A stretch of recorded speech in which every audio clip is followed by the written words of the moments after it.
બાળ કરી સંધ્યા ત્રિકાળ અમે ઋષિઓના બાળ કરી સંધ્યા ત્રિકાળ એના પગલે પગલે પગ પાળા ફર્યા એના પગલે પગલે પગ પાળા ફર્યા ત્યારે નિરખી યોગેશ્વર નયનો ઠર્યા ત્યારે નિરખી યોગેશ્વર નયનો ઠર્યા ગામ ગામ ફરતા તા ઋષિઓ નારાહે ગામ ગામ ફરતા તા ઋષિઓ નારાહે ઘર ઘરમાં મળતા તા પ્રેમના પ્રવાહે ઘર ઘરમાં મળતા તા પ્રેમના પ્રવાહે સાસી યાત્રા કરી જ્યારે તન મન ધર્યા સાચી યાત્રા કરી જ્યારે તન મન ધર્યા ત્યારે નિરખી યોગેશ્વર નયનો ઠર્યા ત્યારે નિરખી યોગેશ્વર નયનો ઠર્યા વિચારો પૂર્વજના લઈને દિમાગમાં વિચારો પૂર્વજના લઈને દિમાગમાં પ્રગટેલી આગ અમે બદલી સુભાગમાં પ્રગટેલી આગ અમે બદલીશું બાગમાં પૂર સામે પડીને પ્રવાહો તર્યા પૂર સામે પડીને પ્રવાહો તર્યા ત્યારે નિરખી યોગેશ્વર નયનો ઠર્યા ત્યારે નિરખી યોગેશ્વર નયનો ઠર્યા લઘુ ગુરુ ગ્રંથિ કે ભયમાં ન રહેતા લઘુ ગુરુ ગ્રંથિ કે ભયમાં ન રહેતા પાપ વડે ભૂલ તણા ડંખ દિલે સહેતા પાપ વળી ભૂલ તણા ડંખ દિલે સહેતા તીર્થ સ્થાને જઈ હૈયાને હળવા કર્યા તીર્થ સ્થાને જઈ હૈયાને હળવા કર્યા ત્યારે નિરખી યોગેશ્વર નયનો ઠર્યા ત્યારે નિરખી યોગેશ્વર નયનો ઠર્યા વિશ્વમાં વિચારક સૌ વ્યાધિ બતાવે વિશ્વમાં વિચારક સૌ વ્યાધિ બતાવે આપવાને ઓસળકો આગળ ન આવે આપવાને ઓસડકો આગળ ન આવે પાંડુરંગ પ્રેરણાથી એકામો સર્યા પાંડુરંગ પ્રેરણાથી કામો સર્યા ત્યારે નિરખી યોગેશ્વર નયનો ઠર્યા ત્યારે નિરખી યોગેશ્વર નયનો ઠર્યા અમે ઋષિઓના બાળ કરી સંધ્યા ત્રિકાળ અમે ઋષિઓના બાળ કરી સંધ્યા ત્રિકાળ એના પગલે પગલે પગ પાળા ફર્યા એના પગલે પગલે પગ પાળા ફર્યા ત્યારે નિરખી યોગેશ્વર નયનો ઠર્યા ત્યારે નિરખી યોગેશ્વર નયનો ઠર્યા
22 નિરાશીર્યત ચિત્તાત્મા નિરાશીર્યત ચિત્તાત્મા નિરાશીર્યત ચિત્તાત્મા નિરાશીર્યત ચિત્તાત્મા ત્યક્ત સર્વ પરિગ્રહ ત્યક્ત સર્વ પરિગ્રહ ત્યક્ત સર્વ પરિગ્રહ ત્યક્ત સર્વ પરિગ્રહ નિરાશીર્યત ચિત્તાત્મા ત્યક્ત સર્વ પરિગ્રહ નિરાશીર્યત ચિત્તાત્મા તપ્ત સર્વ પરિગ્રહ શારીરમ કેવલમ કર્મ શારીરમ કેવલમ કર્મ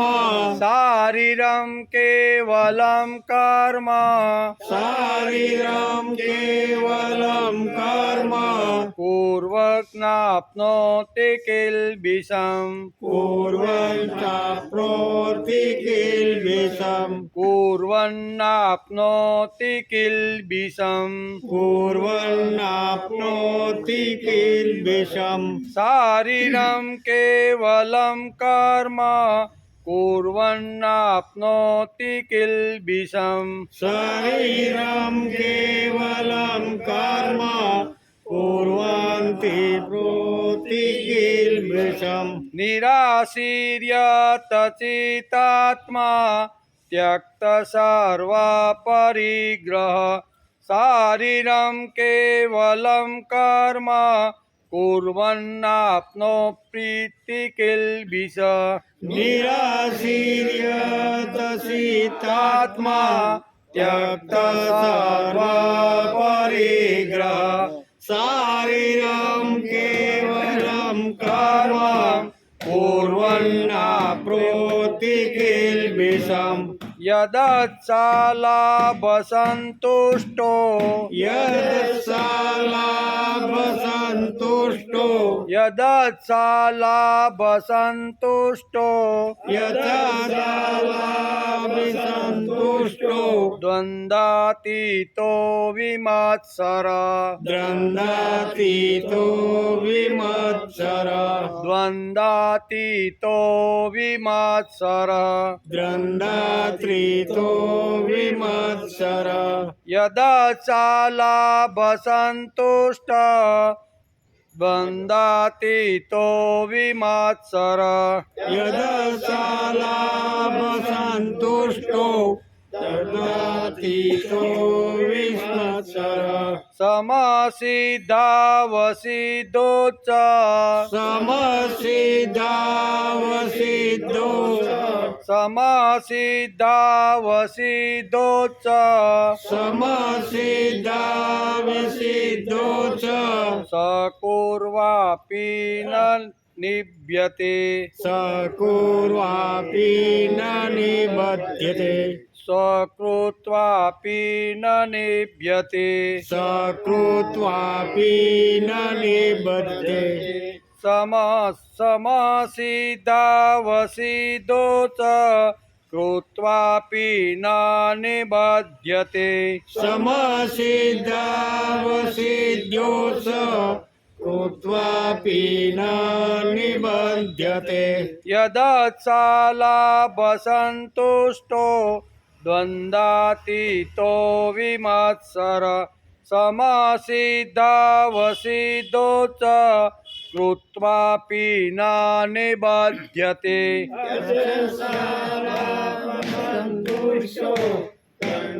સંતુષ્ટો વિમત્સત સમસિદ્ધાવસિદ્ધો ચ કુર્વાપી ન નિબધ્યતે 21-22 સાથે નિરાશીર્યત નિરાશીર્યત ચિત્તાત્મા त्यक्त सर्व परिग्रह शारीरं केवलं कर्म कुर्वन्नाप्नोति किल्बिष यदशालाभसन्तुष्टो द्वन्द्वातीतो विमत्सर समसिद्धावसिद्धो च कुर्वापि न निबध्यते कुर्वापि न निबध्यते हरि ओम् देवकी परमानन्दं कृष्णं वन्दे जगद्गुरु गुरुर्ब्रह्मा गुरुर्विष्णु गुरुर्देवो महेश्वर गुरुसाक्षात् परब्रह्म तस्मै श्री गुरुवे नमः नारायणं नमस्कृत्य नरं चैव नरोत्तमं देवीं सरस्वती व्यासं ततो जयमुदीरये ततो जयमुदीरये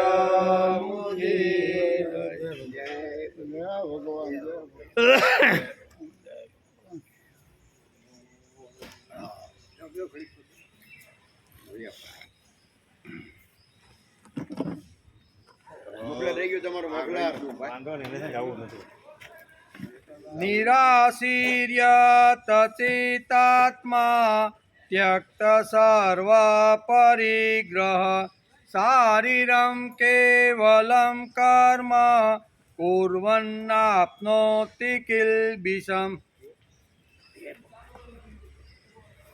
આજે શ્રીમદ ભગવદ્ ગીતા ચિંતન શરૂ થયું એનો 228મો દિવસ, બરાબર ને? 228મા દિવસથી આપણે શ્રીમદ ભગવદ્ ગીતાનો ચિંતન મનન અભ્યાસ કરીએ છીએ. એમ કે ગઈકાલે આપણે ચોથા અધ્યાયના 20મા શ્લોકને આપણે ગઈકાલે નમસ્કાર કર્યા. એમ કે એમાં કઈ વાત ભગવાને કરી? તો કે સાંસારિક આશ્રયથી રહિત થઈ સદા પરમાનંદ પરમાત્મામાંથી તૃપ્ત છે. તે કર્મોનું ફળ અને સંગ અર્થાત કર્તાપણાના અભિમાનનો ત્યજીને કર્મમાં સારી રીતે પ્રવૃત્ત થયેલો છતાં કશું જ કરતો નથી. કરે છે બધું પણ છતાંય કરતો નથી. એવું ભગવાને ગઈકાલના શ્લોકની અંદર વાત અર્જુનને સમજાવી. એ આપણી બુદ્ધિ અનુસાર આપણે એને સમજવાનો પ્રયત્ન કર્યો છે. આપણે ગઈકાલે જોતા હતા કે નિરાશી શબ્દ ગઈકાલના શ્લોકમાં 20મા શ્લોકની અંદર ભગવાને નિરાશી એટલે જેણે આશા છોડી દીધી છે તે. નિરાશી એટલે આશા છોડી દીધી તે. પછી બીજો શબ્દ હતો યત ચિત્તાત્મા, જેણે ચિત્ત ઉપર પ્રયત્ન કરીને ચિત્તને જીતી લીધું છે તે. મનને જેણે જીતી લીધું છે તે એવા લોકોનું વર્ણન આપણે ગઈકાલે કરતા હતા. ભગવાને પણ એવા જ લોકોનું વર્ણન કર્યું છે જેને કોઈ પણ પ્રકારની ઈચ્છા નથી, પ્રયત્ન કરે, પુરુષાર્થ કરે, મહેનત કરે અને પછી જ્યાંથી જેટલું મળે એની અંદર સંતોષ રાખીને જીવન જીવવાનો પ્રયત્ન કરે એને નિરાશી કહેવામાં આવે છે. અને યત ચિત્તાત્મા એટલે ચિત્તને જેણે જીતી અને એ ચિત્તને પરમાત્માની અંદર જોડી દીધું છે ને, આવા મહાપુરુષોનું વર્ણન ભગવાને ગઈકાલે અર્જુનને સમજાવ્યું. એનો આપણે ગઈકાલે વિચાર કરતા હતા. બીજી વાત હતી ત્યક્ત સર્વ પરિગ્રહ, જેમણે બધા જ પરિગ્રહો છોડી દીધા છે. આવો જે છે તેમના કર્મોની અસર તેના મન પર અને બુદ્ધિ ઉપર થતી નથી. એનો પણ આપણે થોડો ઘણો વિચાર કર્યો. હું કરાવું છું તેથી થાય છે એટલે થાય છે, આમાં કહેવાનો અભિપ્રાય છે. હું કરું છું તેવું બોલતો ભગવાન મને અંદર રહીને કોઈ કરાવે છે એમ અહીંયા ભક્તની સમજણ આવી રીતની છે. મને કોઈ બોલાવે છે, મને કોઈ કરાવે છે, મને કોઈ આવી રીતે, પણ હું કરું છું એવું ભક્તની ભાષા નથી. એનો પણ આપણે થોડોક વિચાર કર્યો. તેના શરીરથી થતી રહેલી જે કૃતિઓ છે તેના માટે તે જવાબદાર નથી. કિલ્બિષ એટલે પાપ, કાળાશ અને શરીરથી કર્મો થાય છે.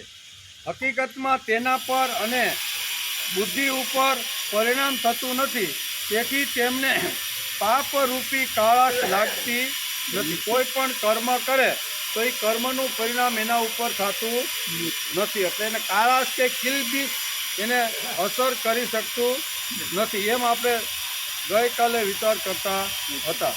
બીજી વાત, તેના શરીરથી થતી રહેલી જે કૃતિઓ છે તેના માટે તે જવાબદાર નથી. હકીકતમાં તેના મન અને બુદ્ધિ ઉપર પરિણામ થતું નથી, તેથી તેમને પાપરૂપી કાળાશ લાગતી નથી. આશા અને નિરાશાનું જોડકું છે. દિવસ સ્વીકાર્યો કે રાત તો સ્વીકારવી જ પડે. એકવાર દિવસનો સ્વીકાર કર્યો એટલે રાત તો સ્વીકારવી જ પડે. એમ કે રાત સ્વીકારવી જ પડે. પ્રકાશ સ્વીકાર્યો કે અંધારાનો સ્વીકાર કરવાનો જ રહ્યો.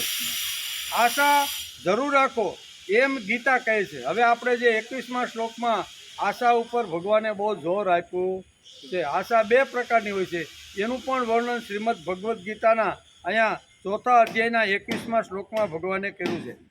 આશા જરૂર કરો એમ ગીતા કહે છે. આશા ન કરો એવું ગીતા કહેતી નથી. આશા જરૂર કરો એમ શ્રીમદ ભગવદ્ ગીતા આપને સમજાવે છે, પણ આશાને મર્યાદામાં રાખો. આશા નથી પણ મર્યાદામાં રાખો. એટલે કે આશા મારા માટે છે, હું આશા માટે નથી. માણસની અસ્મિતા જાગૃત થાય તો અડધા દોષો માણસના ચાલ્યા જાય છે. અસ્મિતા એટલે મારી અંદર ભગવાન આવીને બેઠો છે, જે મને સંભાળતો રહેલો છે. આવી એકવાર જીવનમાં વૃત્તિ નિર્માણ થાય તો મોટા ભાગના અંદર રહેલા દોષો અહીં ખલાસ થઈ જાય છે. તેથી આજે આપણે 4થા અધ્યાયના 21મા શ્લોકનો આશા ઉપર જ આ શ્લોકની અંદર ભગવાને ભાર મૂક્યો છે. આશા આપણા માટે છે, બરાબર ને? તેથી એને કેવી રીતની સંભાળવી, કેવી રીતની મર્યાદામાં રાખવી, એ બધી જ વાતો ભગવાન આ શ્લોકની અંદર સમજાવે છે. શું કહે છે? નિરાશીર્યત ચિતાત્મા ત્યક્ત સર્વ પરિગ્રહ શારીરમ કેવલમ કર્મ કુર્વન્નાપ્નોતિ કિલ્બિષ. જેને કસાયની ખેવના નથી, અંતઃકરણ અને ઇન્દ્રિયો સહિત જેણે શરીર જીતી લીધું છે. અંતઃકરણ અને ઇન્દ્રિયો દ્વારા જેણે શરીરને જીતી લીધું છે, તેમજ સઘળી ભોગોની સામગ્રીઓનો જેણે પરિત્યાગ કરી દીધો છે, એવા સાંખ્ય યોગી કેવળ શરીર સંબંધી કર્મ કરતા હોવા છતાં પણ પાપને પામતા નથી. કામ તો શરીરથી કરે જ છે, પણ એ પાપને પામતા નથી. આટલી વાતો આજે આપણે આ શ્લોકમાં આજે આપણે સમજવાની છે. યત ચિત્તાત્મા ત્યક્ત સર્વ પરિગ્રહ. જેણે શરીર અને અંતઃકરણ સારી રીતે વશમાં રાખ્યું છે, એનો અર્થ એ છે. બીજું ત્યક્ત પરિગ્રહ એટલે જેણે બધા પ્રકારના સંગ્રહનો પરિત્યાગ કરી દીધો છે. શા માટે? કે મારે જ્યારે જે જોઈને તે મને મળવાનું છે, એટલે મારે સંગ્રહ કરવાનો નથી. પુરુષાર્થ કરે, મહેનત કરે, દરરોજનું કમાઈને ખાય, પણ સંગ્રહ કરવાની વાત કરે નહીં. નરસિંહ મહેતાને કોઈ કહેતું એમ કે આટલું સરસ તમે ભક્તિના માર્ગ ઉપર કામ કરો છો, તો થોડુંક બેંકમાં કંઈક જમા કરાવો નહીં. કે આવ તમે હાથમાં કરતા લઈને, એ કે મારે જ્યારે જરૂર પડે ને ત્યારે મને મળી જ રહેવાનું છે, તમારે કોઈ ચિંતા કરવાની નહીં. પણ કે થોડુંક બેંકમાં રાખ્યું હોય થોડુંક તો સારું. કે તો કે આ જુનાગઢની જેટલી બેંકો છે ને એ બધી મારી છે. નરસિંહ મહેતા શું કહેતા? જુનાગઢમાં જેટલી બેંકો છે ને એ બધી મારી છે. મારે જ્યારે જરૂર પડે ને ત્યારે ભગવાન એ બેંકમાં લઈને મારી ઘરે પહોંચાડી દેશે. હું કે આ એનો જવાબ હતો એમ.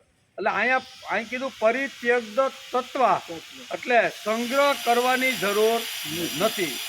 મહેનત કરવાની, પુરુષાર્થ કરવાનો, કમાણી માટે પરસેવો પાડવાનો, પણ સંગ્રહ કરવાની જ્યારે વાત આવે છે ત્યારે ગીતા એને થોડોક અહીં કે સંયમ રાખ ભાઈ. તું કેવો આઠ પેઢીનું તું ભેગું કરે છે તો તારું જીવવાનું રહી જાય, અને ભેગું કરવામાં અને પછી ભેગું થયેલું સંભાળવું કેવી રીતે એમાં જ તું પડી જવાનું. પહેલાં નહોતું ત્યારે તું મહેનત કરી અને પ્રાપ્ત કરવામાં તારો સમય જતો હતો. હવે તારી અહીંયા અઢળક સંપત્તિ આવી, આઠ પેઢી સુધી ખૂટે ને એટલું ધન આવ્યું, તો હવે એ કેવી રીતે સંભાળવું એમાં પડી ગયો છે. તો તારે હવે જીવન વિકાસ ક્યાંથી કરવાનો છે? આ પ્રશ્ન આ શ્લોકની અંદર ભગવાન આપણે એનો જવાબ આપવાના છે. તેથી કહે છે ત્યક્ત સર્વ પરિગ્રહ, એટલે જેણે બધા પ્રકારના સંગ્રહનો પરિત્યાગ કરી દીધો છે. નિરાશી કેવલમ શારીરમ, ઈચ્છા રહિત કર્મયોગી કેવળ શરીર સંબંધી કર્મ કુર્વેન.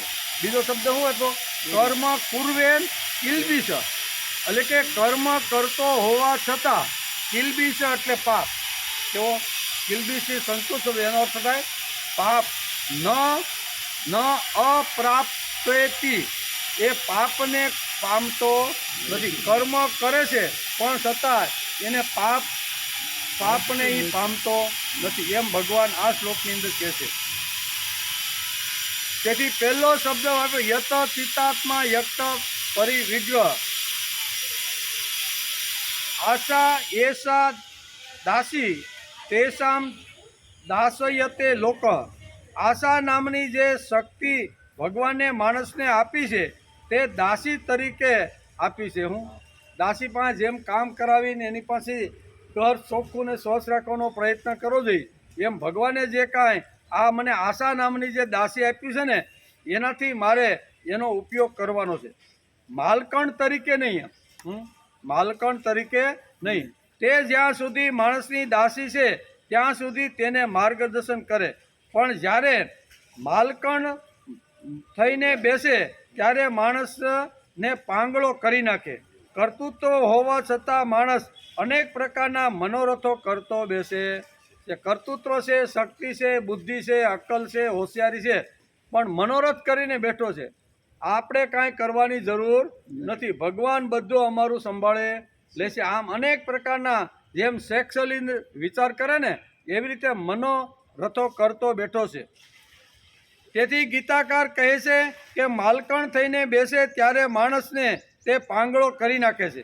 કર્તૃત્વ હોવા છતાં માણસ અનેક પ્રકારના મનોરથો કરતો બેસે. કર્તૃત્વ છે, શક્તિ છે, કામ કરવાની ધગસ છે, બધું છે, પણ એકવાર આવી રીતની માલકણ જો થઈ જાય તો પછી માણસનું કર્તૃત્વ કટાઈ જાય છે. તેથી હાર્યો જુગારી બમણો રમે એવી રીતની આપણામાં એક કહેવત છે. હાર્યો એકવાર હારી ગયા પછી ધૃતરાષ્ટ્રને જ્યારે ગાંધારી વચ્ચે પડ્યા ત્યારે પાછું ગયેલું રાજ્ય પાછું આપી દીધું કે નહીં, અને પાછું વળી કે એક દાવ ફેંકે કે હાલો કાંઈ વાંધો નહીં પાછા રમી લઈ જાય. બરાબર, હાર્યો જુગારી બમણો રમે. તેવી રીતે હારેલા લોકોની આશા પણ 10 ગણી વધી જાય છે. માણસ આશા કરતો બેસે તેમાં વળી તેને જ્યોતિષ બાવા મળી જાય, અને એ પાછા કહેતા જાય. ખંભા ઉપર પંચ્યું નાખીને આવે ને માળા હાથમાં બધું લઈને શેરીમાં નીકળે, અને જ્યોતિષ બાવાને પછી કે ભાઈ મારી હથેળી તો તમે જરીક જોવો. એ પાછા જાતા જાતા કહેતા જાય થોડા દિવસ તમે ઊભા રહો. શું કહે છે? હથેળી બતાવે એટલે કે થોડા દિવસ તમે ઊભા રહો, તમારો દસકો હમણાં શરૂ થવાનો છે. એટલે જોડીમાં કાંઈક થોડુંક વધારે આવે. હવે થોડાક દિવસ તમે જાળવો, તમારો હમણાં દસકો શરૂ થવાનો છે. તેથી ઊભા રહો, પછી તમારો દસકો શરૂ થશે. માણસ પછી બેસી જ રહેશે, પછી કાંઈ કરતો નથી. કારણ કે અહીંયા જોશી મહારાજ કહીને ગયા છે કે હમણાં તમારો દસકો શરૂ થવાનો છે. એટલે દસકો શરૂ ક્યારે થાય એની રાહ જોતો બેઠો છે. કર્તૃત્વ છે પણ કાંઈ કરતો. આ આશા છે ને એ ખરા બહુ ભયંકર છે. આશા એકવાર માણસને આશા થઈ ગઈ એટલે માણસનું કર્તૃત્વ હોવા છતાં એ કર્મ કરતો નથી. અને એમાં કોઈ વળી જ્યોતિષ મહારાજ મળી જાય તો એને પાછું પોષણ મળી જાય. એમ જેમ આવી રીતના ક્યારામાં કાંઈ આપણું લંઘાતું હોય ને થોડું પાણી મળી જાય ને કેવું પાછું ઊભું થઈ જાય, તો એમ આવી રીતનું થાય છે. તેથી મનોરથનું પરિણામ આ છે. મનોરથો એટલે આશાનું વિપરીત અને વિકૃત રૂપ. મન જ્યારે તેનું ચિંતન કરતું બેઠું હોય ત્યારે મનોરથ કહેવાય. આમ આપણા શાસ્ત્રકારો કહે છે મનોરથ કોને કહેવાય તો કે મન ફક્ત ચિંતન કરતું બેઠું છે કે મહારાજ કહીને ગયા છે કે થોડા સમય પછી તમારો દસકો શરૂ થવાનો છે, એટલે કર્તૃત્વ કર્યા વગર કર્મ કર્યા વગર હાથ જોડીને બેઠો છે કે મારું કલ્યાણ મહારાજ કહીને ગયા છે એટલે થોડા સમય પછી થવાનું છે. એટલે કર્તૃત્વને ખલાસ કરવાનું કામ ઘણીવાર આવી નબળી વિચારધારા સમાજમાં કરતા હોય છે. તેથી મનોરથનું પરિણામ આ આવે છે. મહાભારતનો એક પ્રસંગ છે જે વેદ વ્યાસે મહાભારતની અંદર લખ્યો છે. જે આપણે મહાભારતના જે વખતે આપણે અભ્યાસ કરતા હતા એ વખતે આ પ્રસંગ આવી ગયેલો, બરોબર ને? તો એમાં પણ આ શ્રીમદ ભગવદ્ ગીતાના 4થા અધ્યાયના 21મા શ્લોકને એ સિદ્ધાંત લાગુ પડે એવો વેદ વ્યાસે મહાભારતની અંદર એક પ્રસંગ આપ્યો છે. એ પ્રસંગ જો આપણે બરોબર સમજી લઈને તો શ્રીમદ ભગવદ્ ગીતાના 4થા અધ્યાયનો 21મો શ્લોક આપણે શીરાની જેમ ગળે ઉતરી જાય. નકર તો આ બધું ત્યક્તવાન મનોરથન આ બધી ઊંડી બધી વાતો આમાં બધી લીખી નિરાશી. હવે આ મોટા શબ્દો ભગવાને ગીતામાં લખ્યા છે એ તો અમારા માથા ઉપરથી જાય. તમે ભલે નહીં અહીં મોટી વાતો કરો પણ અમને કાંઈ ઉતરું નથી. ઘણી વાર થાય ને કે ભાઈ ગીતા અમને ભાઈ કાંઈ એ તો બોલતા હતા ને બીજા બેવું એના કરતાં વડલા એટલે બેવું હું ખોટું. ત્યાં અમારા બાપા બે ચાર છે ને એ આવી તા ખુરશી ઢાળી ગયા, સાફ કરી નાખે, ઝાપટી નાખે, બરોબર ને? અને ઊભા થઈને વ્યા જાય ત્યારે મૂકી ઈ જશે. અમારે કાંઈ મહેનત તો હાલો નહીં બીજે બેવું એના કરતાં ન્યા બે. એટલે આ કહે છે કે ગીતાની વાતો ઘણીવાર આપણા માથા ઉપરથી જાય એટલું તત્વજ્ઞાન અઘરું છે. પણ પૂજ્ય દાદા પાંડુરંગ શાસ્ત્રી જેવા મહાપુરુષ કહે છે કે 4થા અધ્યાયના 21મા શ્લોકને જો સમજવાનો હોય ને તો વેદ વ્યાસે મહાભારતની અંદર એક પ્રસંગ આખો ઊભો કર્યો છે. આશા નામનું જે તત્વ છે ને એ આશા નામના તત્વને સમજવા માટે મહાભારતની અંદર વેદ વ્યાસે એક પ્રસંગ ઊભો કર્યો. એ પ્રસંગને જો આપણે સમજી લઈને તો આશા શું છે, નિરાશા શું છે, મનોરથ શું છે, એ બધું આ શ્લોકમાં 3-4 વાતો જે ભગવાને લખી છે. નિરાશા લખી છે, આશા લખી છે, મનોરથ લખ્યા છે. આ બધા જે મોટા જે શબ્દો છે ને એ શબ્દો આપને સમજાઈ જાય. તેથી આપણે એનું પણ થોડુંક મહાભારતનું થોડુંક સ્મરણ કરી લઈએ. મહાભારતનો એક પ્રસંગ વેદવ્યાસે લખ્યો છે કે મહાભારતની લડાઈ પૂરી થઈ. કેવી લડાઈ પૂરી? મોટા ભાગના બધા કૌરવ પક્ષના જે યોદ્ધાઓ હતા ને એ યમપુરી પહોંચી ગયા એટલે લડાઈ પૂરી થઈ ગઈ, લગભગ પૂરી થઈ ગઈ હતી. મહાભારતનો એક પ્રસંગ છે કે મહાભારતની લડાઈ પૂરી થવા આવી હતી. દુર્યોધન હજી આશા છોડીને એટલે કે આશા રાખીને બેઠો છે, આશા છોડી નથી. આટલા બધા ભીષ્મથી શરૂઆત કરી, ભીષ્મ ગયા, દ્રોણ ગયા, કર્ણ ગયો, બરોબર ને? આ બધા મહાન જે મહારથીઓ ગયા ને છતાં પણ અહીંયા દુર્યોધને આશા છોડી નથી. એને તેમ થાય છે કે હજી મારી પાસે આ મામા શૈલ્ય જેવા મહાપુરુષ મારી પાસે છે ને ત્યાં સુધી 100% મારો વિજય થવાનો છે. એટલે કર્ણ ગયો અને છેલ્લે દ્રોણાચાર્ય જ્યારે ગયા ને ત્યારે અહીંયા મામા શૈલ્યને બોલાવીને તિલક કરે છે કે ભાઈ આજથી આ કૌરવ પક્ષના સરસેનાપતિ તું, આજથી તારા હાથની અંદર જેટલી થોડી ઘણી સેના બચી છે ને એનો તું વડો થઈ જાય એમ તિલક કર્યું. અને આવી રીતનો પ્રસંગ મહાભારતની અંદર વેદ વ્યાસે લખ્યો છે. તેમણે મામા શૈલ્યને સેનાપતિ બનાવીને તિલક કરી અને અભિષેક કર્યો અને દુર્યોધનને કહ્યું કે 48 કલાકમાં પાંડવ સેનાનો મામા તમે ખલાસ કરો. શું કે કહી દીધું? આટલું બધું વહી ગયું છે. ભીષ્મ જેને આવી રીતનું ઈચ્છા રાખે ત્યારે એનું મૃત્યુ એને લેવા માટે આવે યમરાજા. હવે આવા જે મહાપુરુષ હતા એ પણ જતા રહ્યા, બરોબર? અને દ્રોણાચાર્ય કર્ણ જેવો કર્ણ મહારથી જેવો હોઈ ગયો પણ છતાંય દુર્યોધને હજી હસ્તિનાપુર જીતવાની આશા છોડી. હસ્તિનાપુર તો મને મળવાનું જ છે, હજી મામા શૈલ્ય છે ત્યાં સુધી હું આવી રીતનો પીછેહટ કરવાનો નથી. એમ કરીને મામાને આવી રીતનું તિલક કરીને સેનાપતિ બનાવી. શૈલ્યને સેનાપતિ કર્યા છે એટલે હવે પાંડવ સેના ખલાસ થઈ જશે. કારણ કે શૈલ્ય મામા કોના મામા હતા? પાંડવોના મામા હતા. એટલે હવે આપણા સરસેનાપતિ નું બિરુદ મેં અત્યારે આપ્યું છે એટલે પાંડવોને 100% ખલાસ કરી નાખશે. તે વખતે વિદુર જેવા વિચાર કરે છે કે દુર્યોધનને કેમ સમજાવો કે આટલા બધા મહારથીઓ વહી ગયા છે ને આને તે અભિષેક કરીને તિલક કરીને સરસેનાપતિ બનાવ્યો છે.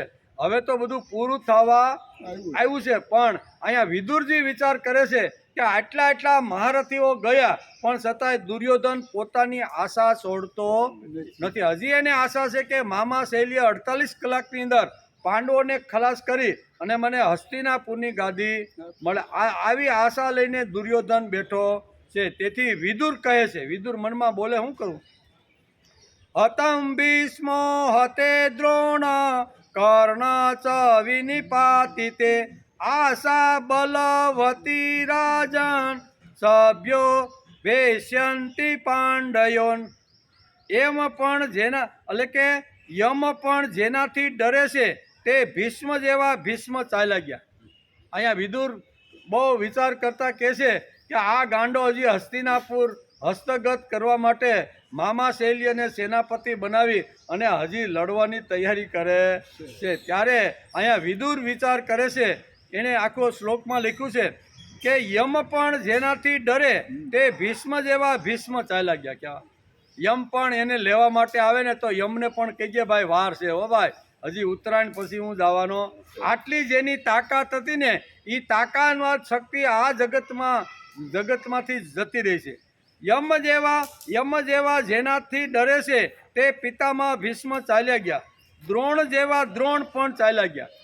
દ્રોણ જ્યાં સુધી મેદાનમાં હોય, મહાભારતમાં વેદવ્યાસ લખે છે કે દ્રોણ જેવા આવી રીતના જ્યારે મેદાનમાં હોય ને ત્યારે કોઈની તાકાત નથી કે એને પાંડવ પક્ષમાંથી કોઈ હરાવી શકે. આવા દ્રોણ જેવા દ્રોણ આ જગત છોડીને ચાલ્યા ગયા. એમ કે કર્ણ પણ ખલાસ થયો. કેવા 3 મહાયોદ્ધોનું વર્ણન કરતા વિદુર અત્યારે પોતાના શ્લોકમાં લખે છે કે ભીષ્મ ગયા, દ્રોણ ગયા અને કર્ણ મહારથી જેવો મહારથી ગયો. છતાં આ ગાંડો હજી અહીંયા મામા શૈલ્યને તિલક કરીને અહીંયા સરસેના પતાય બનાવીને 48 કલાકમાં પાંડવોને જીતવાની આશા રાખીને બેઠો છે. આશા ક્યાં સુધી લઈ જાય માણસ?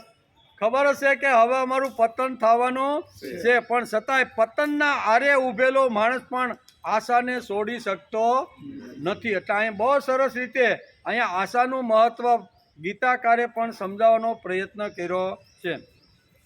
કર્ણ પણ ખલાસ થઈ ગયો પણ શૈલ્યને ઊભો કરીને પોતે જીતશે આવી આશા રાખીને દુર્યોધન મહાભારતના અહીંયા કુરુક્ષેત્રમાં બેઠો છે. એક ભમરો, આવા ઘણા બધા ઉદાહરણો આપીને આશાને આપણે સમજાવી શકાય. કારણ કે આશાને સમજવી હોય, આ શ્લોકમાં ભગવાને આશા ઉપર વધારે ભાર મૂક્યો છે. એક ભમરો કમળમાં સપડાઈ ગયો. આની પહેલાં આપણે પણ વાત કરી હતી, બરોબર? ગુંજન કરતો સરસ મજાનું કમળનું ફૂલ જોયું તો એક ભમરો કમળમાં સપડાઈ ગયો. સૂર્ય વિકાસી કમળ એટલે રાત થતાં જ કમળ બંધ થાય અને દિવસ પડતા એ ખુલ્લી જાય. આવો આ કમળ હતું. ભમરો આશા લઈને બેઠો કે આમાંથી સરસ મજાની સુગંધ છે તો હમણાં એ બધી સુગંધ હું ખેંચી લઉં. એમ કે આશા લઈને બેઠેલો ભમરો કમળમાંથી સુગંધ લેવાની શરૂઆત કરે છે. બેઠો વિચાર કરે છે કે હવે રાત થશે અને પાછો સૂર્ય ઉગશે અને ફરીથી હું પાછો નીકળીને ભલે શાંતિથી આખી રાત આમાંથી સુગંધ લીધે રાખવું. જે આપણે કહીએ ને કે જે આખા થડને પણ વિંધીને બહાર નીકળે લાકડાને, એવી જેની તાકાત છે ને એ ફૂલ આ કોમળી પાંદડીને પણ વિંધી શક્યો નહીં. શા માટે? તો કે આશા મોટી છે કે સવારે સૂર્ય ઉગશે અને ફરીથી આ કમળ ખુલશે અને પછી હું જતો રહીશ. એમ કે આપણે પણ આવા જ છીએ. કેવા? આપણે પણ આવા છીએ. શેખ સલીના મનોરથો કરતા બેસીએ છીએ. શેખ સલીનો વિચાર કરવા વાળો કૃતિશીલ ન બનતા કેવળ ને કેવળ વિચાર અને ચિંતન કરે છે, પણ કરતા કાંઈ નથી. વિચાર કરે, ચિંતન કરે. શેખ સલી શું કરે?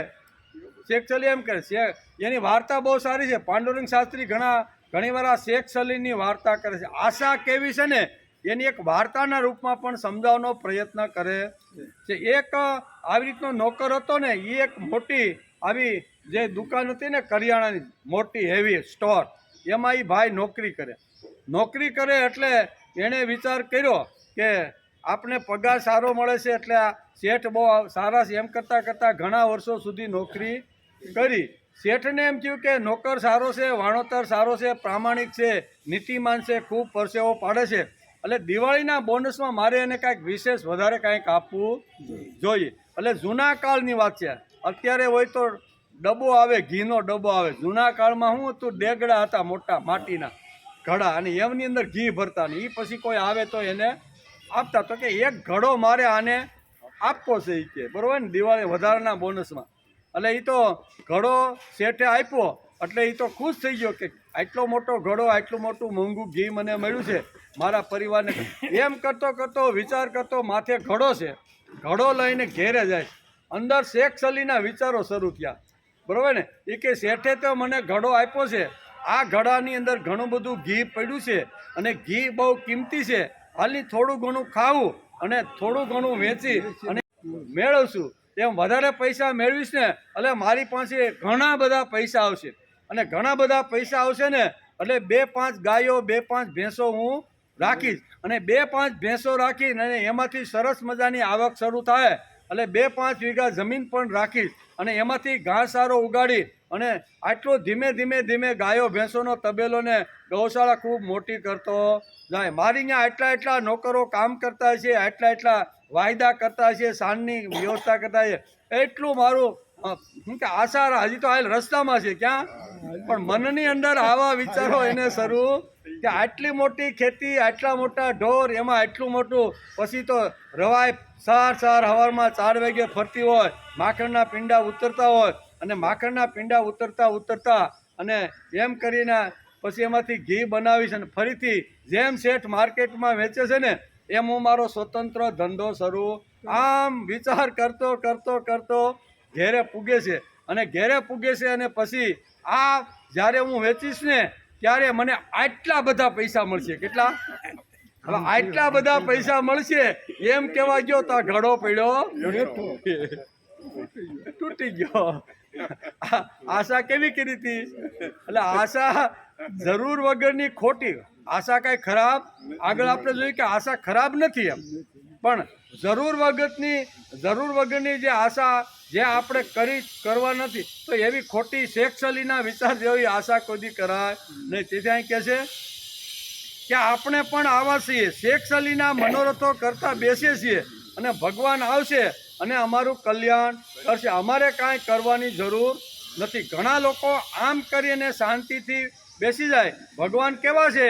તો કે ભગવાન કૃપા સાધ્ય છે. ભગવાનની કૃપા થશે તમે ત્યારે અમારે ત્યાં ધનના ઢગલા આવશે. આમ કરીને કર્તૃત્વ હોવા છતાં, શક્તિ હોવા છતાં, અક્કલ અને બુદ્ધિશાળી હોવા છતાં માણસ કાંઈ જ કરતો નથી. એના માટેનો આ શ્લોક છે. આખો શ્લોક ભગવાને જે યોગ્ય સમયે યોગ્ય જગ્યાએ આ સમાજની અંદર મૂકવાનો પ્રયત્ન કર્યો કે શેખ સલીના મનોરથો કરે, અને મનોરથ કરતો બેસે ને કાંઈ કર્તૃત્વ ન કરે તો ભગવાન કાંઈ એવો મૂર્ખો નથી કે જે પરસેવો પાડતો નથી, મહેનત કરતો નથી, કર્તૃત્વ કરતો નથી, એને ત્યાં હું મોકલું. ભગવાન કાંઈ એવા મૂર્ખા નથી. પણ અહીં કહે છે કે શેખ સલીનો વિચાર કરવાવાળો એટલે કે કૃતિશીલ ન બનતા કેવળ વિચારશીલ અને ચિંતનશીલ બને. વિચાર સારા કરે, ચિંતન સારું કરે, પણ એની અંદર કર્તૃત્વ આવતું નથી. ગમે તેટલો મોટો ને સારો વિચાર હોય, પણ એ વિચારને જો કૃતિ ન મળે, એ હાલતો વિચાર ન થાય, તો એ વિચાર કે એને કોઈ કિંમત. વિચાર તો હંમેશા દોડતો હોવો જોઈએ. ખાલી વિચાર મનમાં કરે કે સર્વેત્ર સુખીના સંતુ, સર્વે સંતુ નિરામયા, સર્વે ભદ્રાણી પશ્યંતુ, માં કચ્છિત દુઃખ માપને. હવે આ ઉપનિષદના મંત્રનો વિચાર સારો છે કે નહીં? બધા સુખી, સર્વેત્ર સુખીના સંતુ, સર્વે સંતુ નિરામયા. બધા દુનિયાના બધા લોકો સુખી થાય, અને બધાનું આયુષ્ય અથવા એનું જે શરીર છે ને એ એકદમ આરોગ્ય એકવાન હૃષ્ટપુષ્ટ બને. તો આ વિચાર કંઈ ખોટો છે? વિચાર તો સારો જ છે. બધા સર્વેત્ર સુખીના સંતુ, સર્વે સંતુ નિરામયા. બધા એકદમ આવી રીતના આનંદમાં રહીએ, તંદુરસ્ત રહીએ, કોઈ રોગ એને ત્યાં આવે નહીં, એવી રીતના બધા રહીએ. આમ ઘણીવાર ઘણા લોકો ઘણી રીતે આશીર્વાદ આપતા હોય છે. સર્વેત્ર સુખીના સંતુ સર્વે સંતુ નિરામયા. શું કે છે? સર્વે ભદ્રાણી પશ્યંતુ. આ બધી જે વાતો જે શાસ્ત્રમાં જે ઉપનિષદે લખી છે ને, એ વિચાર ફક્ત જો મનમાં બુદ્ધિમાં ખાલી પડ્યો રહે અને એ વિચાર જો કૃતિમાં ન આવે તો એ વિચારને કોઈ અર્થ નથી. વિચાર કૃતિની અંદર આવવો જોઈએ, એક્શનની અંદર આવવો જોઈએ, તો જ એની કિંમત છે. મહાપુરુષો મહાન થયાનું કારણ શું છે?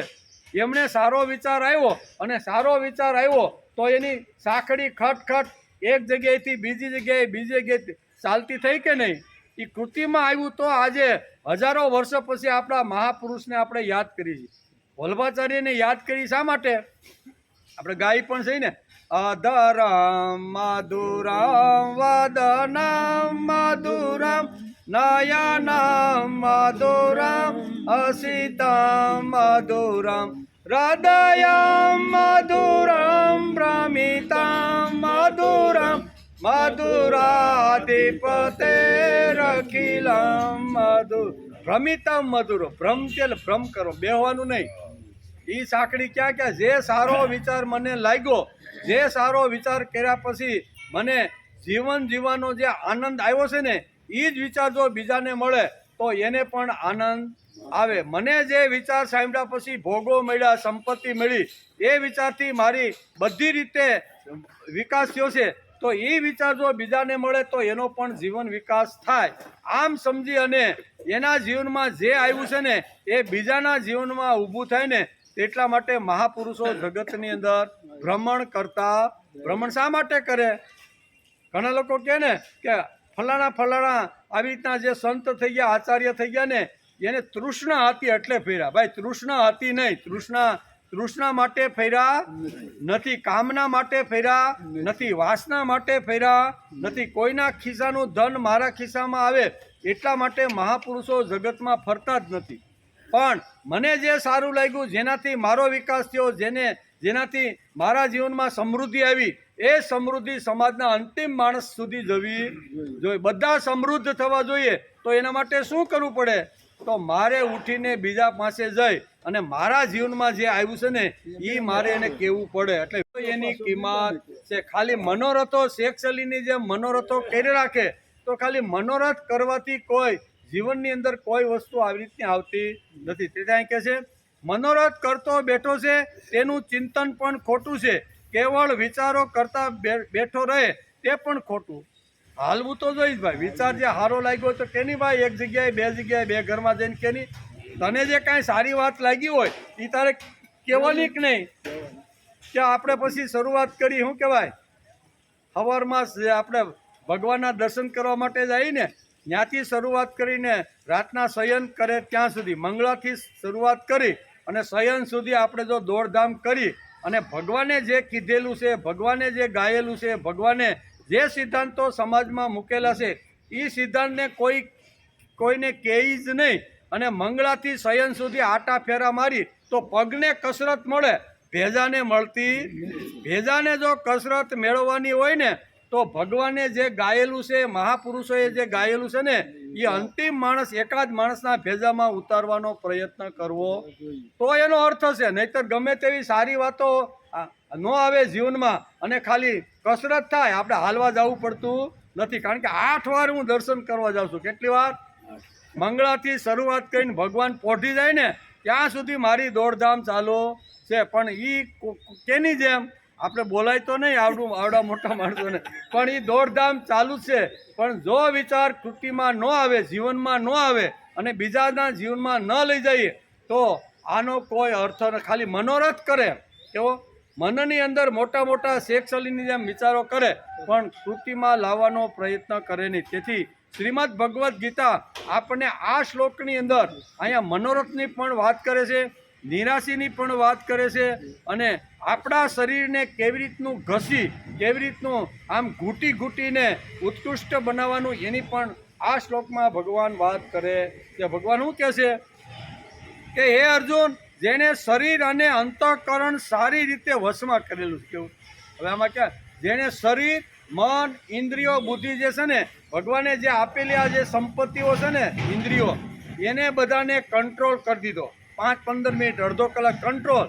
એને ક્યાંય બહાર જવા દેવાની નહીં. બધી આવી રીતની કંટ્રોલ કરેલી જે ઇન્દ્રિયો છે એને અંતઃકરણ, એટલે અંતઃકરણની અંદર જે બેઠેલા પરમાત્મા છે એ પરમાત્માને જોડવાનો જે પ્રયત્ન કરે છે, આનાથી ઉત્તમ ભક્ત બીજો કોઈ. હવે આમાં ક્યાં ભક્ત થવા માટે ટીલા ટપકાની ક્યાં વાત આવી ગઈ? ભગવાન કહે છે બધી ઇન્દ્રિયોને સંયમિત કરી અને અંતઃકરણની અંદર રહેલા પરમાત્માની અંદર એ ઇન્દ્રિયોને જોડવાનો જે પ્રયત્ન કરે છે ને, આને ગમે તેટલું કર્મ કરે તો પણ એને પાપ લાગતું નથી. આ શ્લોકમાં શું કીધું? આ માણસ ગમે એટલી કૃતિ કરે, ગમે તેટલી જાય, ગમે તેટલું ન કરવાનું ઘણીવાર હાથથી થઈ જાય, ખોટું પણ થઈ જાય એમ, તો પણ એને પાપ લાગતું નથી. શા માટે? તો કે અંતઃકરણમાં રહેલા પરમાત્માને બધી ઇન્દ્રિયો સહિત એની અંદર એને સંધાન કરી દીધું છે, તેથી તેને પાપ નથી. જેણે શરીર અને અંતઃકરણ સારી રીતે વશમાં કરેલું છે, જેણે બધા પ્રકારના સંગ્રહનો પરિત્યાગ કરી દીધો છે, એવો ઈચ્છા રહિત કર્મયોગી કેવળ શરીર સંબંધી કર્મ કરતો હોવા છતાં પણ પાપને પામતો નથી. પાપને ન પામે. આપણે એમ થાય કે આ લોકોને હાથે કાંઈ ખરાબ નહીં થયું, ઘણીવાર થઈ પણ જાય. સારું કરવા જાય તો ઘણીવાર ખરાબ થાય કે ન થાય, પણ ભગવાન કહે છે એ કદાચ એના હાથથી જો આડોહળું થઈ ગયું હોય ને તો એને પાપ લાગતું નથી. આટલું સરસ આ શ્લોકની અંદર ભગવાન આ બધી વાતો કહે છે, એને આપણે થોડોક ઊંડાણથી સમજવાનો પ્રયત્ન કર્યો. જેની પછવાડે કૃતિની સામર્થ્યતા નથી અને કૃતિની પ્રેરણા નથી, તેવા ચિંતનને કોઈ અર્થ નથી. સારું ચિંતન કરે, સારા વિચારો કરે, પણ એની પાછળ જો કૃતિ ન હોય, બરાબર ને, કૃતિનો ધબો ન લાગે ને ફરે નહીં ને, તો ગમે તેટલું સારું ચિંતન હોય તો એને કોઈ કિંમત નથી. તેથી આશા ઊભી થતાં એટલે કે થતાં કેવળ મનોરથો ઊભા થાય તેની કિંમત નથી. આશા થાય, મનોરથ ઊભા થાય, એની ફક્ત કિંમત નથી. આશા મોહ ઊભો કરે, આશા ઈર્ષા ઊભી કરે અને આશા ચિંતા ઊભી કરે. આ ત્રણ દુર્ગુણો અહીંયા આ શ્લોકની અંદર ભગવાન સમજાવો કે ત્રણ દુર્ગુણો ખાલી આશા કરીને, શેખસલીના વિચાર કરીને ફક્ત સારા વિચારોનું ચિંતન કરતો બેસે ને તો આ ત્રણ દોષો એની અંદર ઘૂસી જાય છે. કયા ત્રણ દોષો છે? તો કે પહેલો એને મોહ ઊભો થાય, બીજું ઈર્ષા ઊભી થાય અને ત્રીજું ચિંતા એટલે કે ચિંતા ઊભી કરે, અને આ દુર્ગુણો ધીમે ધીમે એમાં પ્રવેશ કરે છે.